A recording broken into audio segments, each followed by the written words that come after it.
it's pretty exciting because at that point you may just be finding maybe little fragments of bone out of context or the odd tooth. But when you actually come across a skull, which is pretty much each time what we've hit first, so to speak, it changes the entire atmosphere. All of a sudden, the job's on, you've got to get this done. Yeah, the thing to bear in mind is that we're the first people to come across these individuals for close to 400 years since they were last seen.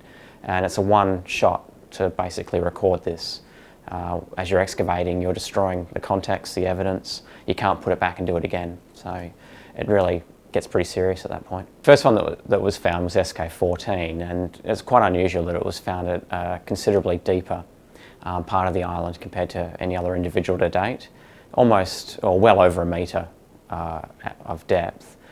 That actually put this person quite close to the water table, and as the water table's rising and falling, it's actually leaching the organic component of the bone out and breaking it down. For the first time in the lab, we've actually got all of the Batavia individuals together.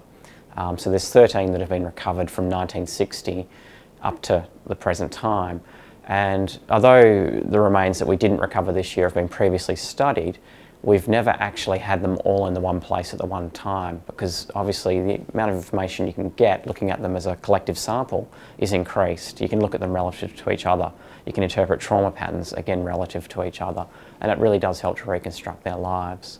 The new individuals that we've got, and for that matter, all of them, will be going off and being CT scanned, which is something we haven't done previously, and that'll give us a permanent archive or record of each individual, and we can actually study their bones based on those medical images rather than actually having to necessarily handle them.